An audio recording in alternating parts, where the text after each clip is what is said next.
Hey everyone, today we are going to talk about 10 things you should be asking your realtor when they're going to list your home for sale. So let's get into it.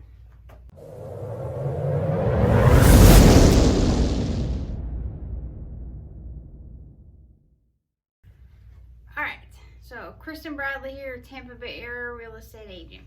Today, the 10 things that you should be asking your realtor when they're going to list your property, or if you're interviewing a few different realtors, real estate agents, same like kind of term, what you should be asking them kind of to gauge what they can do for you.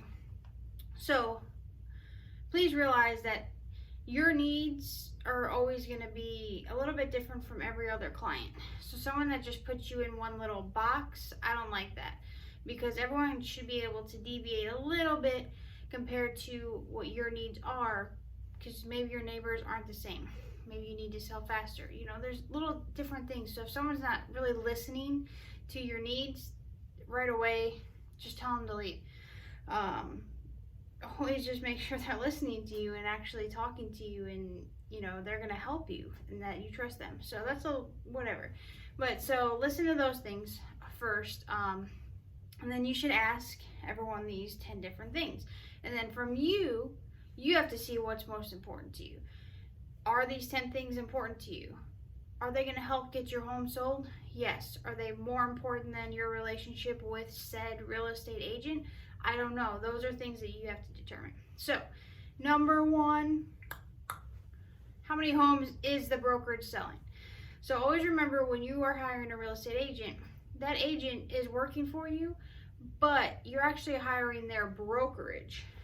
So sometimes you're talking to the actual broker owner, which is okay. Ask them how many homes are they selling, or how many homes are the people underneath them selling as a whole. So just remember, if you're hiring me, you're hiring Century 21 list with Bagans. Why, if you're hiring someone, let's just say someone else, they might be working for EXP Realty, because that's a popular brand right now. So depends on the brokerage. That's who you're hiring. The agent's just representing the brokerage, and they're also trying to represent hopefully your best interest as well. So ask them, how many homes are they selling? Like Century 21, they're selling 10 to 30 homes a day. Remember, they have a lot of different offices throughout all of Tampa Bay, so no matter where you are, someone can always fit your needs. So it's kind of important that they've been around for a long time, so they kind of have it set up where they know what they're doing to get these homes sold and to have happy sellers. So that's number one. Number two, is it just the agent solo, or do they have a team, and how does that affect you? So for Century 21 Bagans, I do have a team. So once we get set up, I work with you throughout the whole transaction, yes. But from our point, we get signed up, I would have someone kind of take over the paperwork side, so we don't have to kind of deal with that. And also because that's what they do day in and day out. So they have us covered. No matter what's going to happen, they're going through the timelines. They have those timelines down, so they know exactly when we need something done. Inspections, appraisals, financing. And then we have another side that has just for our MLS, when we go to put things online, they are there to cover our butts to make sure we have everything signed and dotted to the T, so that no one can really come back and say something to us. We already have it up front, and that's what they do, so it's good to have that in place. Is it a bad thing when someone doesn't have it in place? Not necessarily. If someone does all of it on their own, that's okay. That's why I would ask them, well, how many homes are you selling? Because if they're selling a lot of homes and they're doing all of that work themselves, then you might want to ask them, well, how do you keep it under control? How am I not going to fall through the cracks? So as long as they have a great system in place, obviously people can make it work. So just ask those questions. If they're only selling a few homes, I'm sure that they can handle it themselves, as long as they have everything in place. And ask them again, how are you going to keep up with the timelines and when things have to be done and things like that? Because when you hire someone, you really don't want to deal with that yourself. That's why you're hiring a real estate agent, so they can take care of that for you. So ask those questions and make sure everything's in place on their side. Number three, how are you going to determine the price of my home? So always, always, always remember, a real estate agent doesn't necessarily determine the price of your home. We can guide you based off of market trends, what sold, what recently sold, what's actively listed, what's pending, everything like that. But we can't tell you, just because we think that based off of what recently sold, your home should sell for $250. Yes, it should sell for $250. I cannot guarantee that someone's going to come in and offer $250 for your home. So don't let someone, you're interviewing 3 different agents, and one comes in, let's say your home is worth $250. The other one says $250, but if you want to move it pretty fast, you can go $245, $240, see, get multiple offers, things like that. And someone else comes in and says, no, we can get you $270. And because you think $270, wow, they just got me $20,000 more than the other agents. Why is that person coming in higher? They're trying to buy your listing so that they can get their sign in the yard. They get other people calling them, neighbors, maybe they want to sell, different things. They can market your property. They get buyers off your property. And then when it's not selling for the $270, then they're going to come back and say, hey, we need a price reduction down to the $250. And then you're going to start getting offers. So don't fall for that. Someone's trying to buy your listing or the price. Look at the comps yourself. If you are too emotional about your property, maybe ask a family member who isn't that emotional or attached to your property, that can just look at the numbers. Again, when you look at the comps and everything, go take a look at them. Go drive by. If you know a neighbor, ask them if you can go look inside to see their house and see how their house compares to your house. Make sure you're reasonable and you don't just fall for someone trying to buy your listing. But how do I help you determine the price? I sit down and actually look at the MLS, what recently sold, pending, and listed myself. I don't just plug your house into a form and let it spit out a number. I'm actively looking, and if it's a little bit difficult, I would love to get you in the car and we'll go look at these properties together, and I will help you find the best price based off of your needs. Again, whether that's time or that's money, because those two it depends on what you need, on how we're actually going to actively price your home. But again, that's just a little bit, let's go into that in more detail. You can always give me a call. Number 4. 1, 2, 3, 4. How are you represented? And what do I mean by that? So a lot of times you're going to usually sign something that says you're represented in either a transaction brokerage. So that means that they can really represent you and the buyer in the transaction, double in the deal, which a lot of agents want. They get more of the commission, or they sometimes they'll agree to you, if we bring the buyer, we'll lower our commission rate by 1% or whatever it is. Like instead of 6, they'll do 5 or 4. So sometimes that sounds great for the seller too. They're like, oh, I'm going to save some money. But that means there's no loyalty to you. Do some agents always operate with loyalty? I do. I mean, I'm just a loyal person. So even when I was with a transaction brokerage, I was still doing that. I was always loyal to whoever I was. And I don't really like to represent both sides of the transaction unless it's a real easy, everyone knows exactly this is the number, there's no concessions, there's nothing, the home will appraise, or it's a cash deal. So then it's a little bit easier, but I don't like to get intertwined with trying to mix my client's best interests with trying to put someone else that's come into the transaction and trying to fit their best interest. I'm representing my client. And so what Century 21 does is they do a single agency. So what does that mean? That means confidentiality, obedience, loyalty, and full disclosure. If you want more on that, hit me up and I'll send you a little article on that. All right, back at it. 5. Number 5. Multiple offers.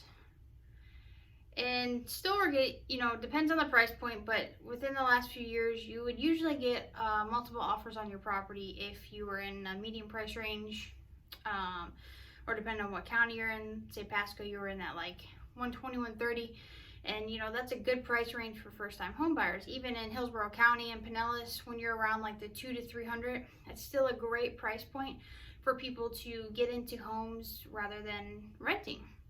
So you'll still get, as long as it's priced correctly, usually multiple offers or multiple people interested in your property, depending on your price point and how you play it in the pricing to begin with.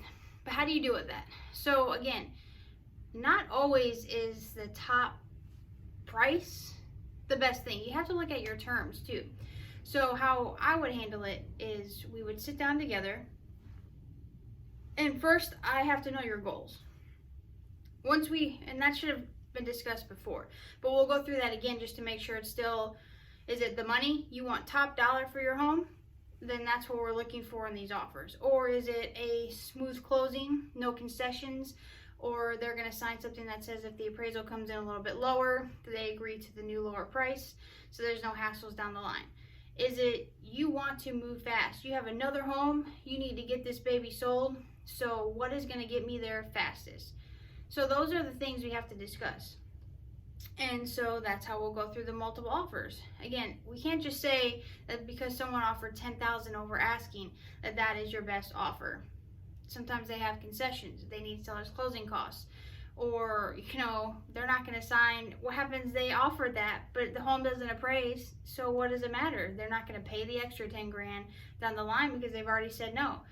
They're only going to do what it appraises for. So there's a lot of different ways to go about that, so don't get confused thinking that just because someone offers $10,000 over asking that's your best offer. We will sit down and go through them step by step and see what's best for you. Again, at the end of the day, it's always your decision. Number 6, what happens if I have a buyer? Kind of like the transaction brokerage. So we signed a listing agreement. We put your home on the market. And then for some reason, I marketed this, and I didn't think of my buyer to begin with, but they see this home after I market it to my email list and everything like that. And they're like, oh, I really want to see this home, and they love it. What do I do? Again, depends on the transaction. If it's a cash buyer, they have no concessions, they're not worried about an appraisal, I'll handle both of them. Because again, it's the price, they're agreeing to it, it's going to be an easy thing.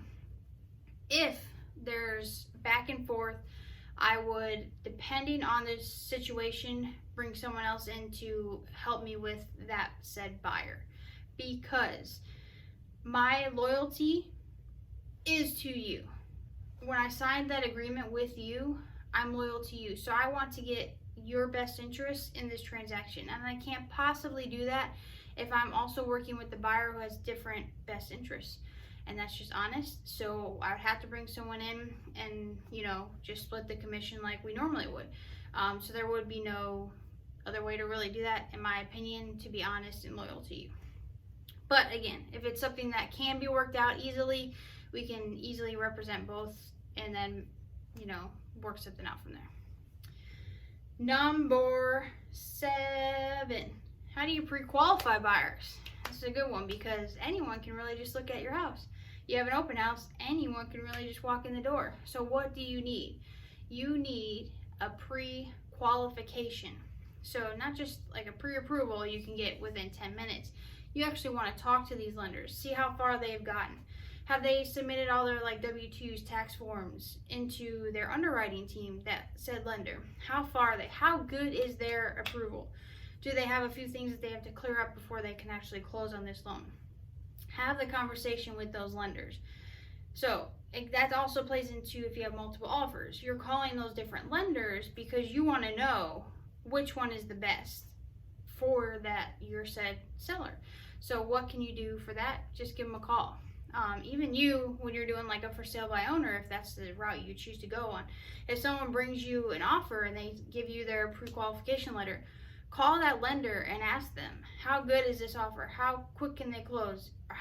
What do they need to do? Have everything been submitted, or are we waiting 30 to 45 days, maybe even longer because they need to clear something up? So ask those little questions. Number 8, 5, 6, 7, 8. Escrow deposit. So when you do a contract, you have to put money down to kind of secure that contract. It's called an escrow deposit. And it does go towards the purchase price. So it's not like an extra fee that you have to pay. But usually you want to get, again, it's always going to depend on the market, on the deal per se.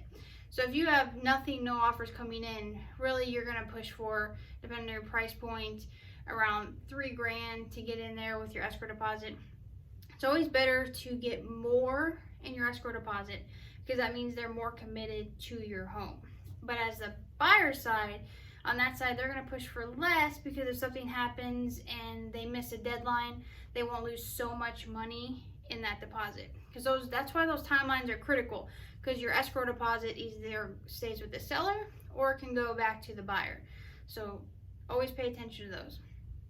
But it's good if you do like one up front, like let's just say it's $3,000, and then after the inspection period, everyone's okay with the inspection, everything is done, then the buyer is more committed because they're still going to go through with the loan. They're going to put another, let's say, $3,000 down, and that kind of gives you more incentive that, hey, they're really serious. So as long as the appraisal kind of comes in and their financing is good to go, we're going to close on this home and I can get ready to move it back. But the higher the better, always, because that means they're more committed. They don't want to lose that money either, usually. They don't want to lose that money. So the more the better, but sometimes you can't be too picky if your home is not getting a lot of traffic or it's overpriced and you found someone that's willing to pay your overprice, whatever it is. Sometimes beggars can't be choosy, but if you can, the more the better. Number 9. We're almost at 10. So 5, 9.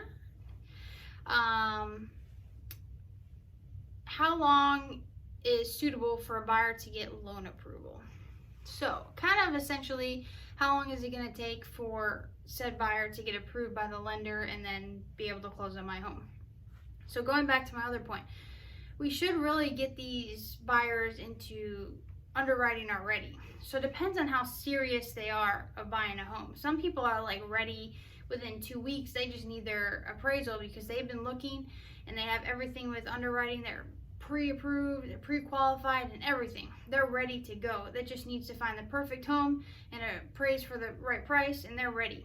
So usually, but the lender should tell us, because some people, they should be good to go within 30 to 45 days. You should really be closing on your loan within 30 days as long as that buyer is ready to go. It shouldn't really take longer than that nowadays, unless something comes up with the appraisal or inspection.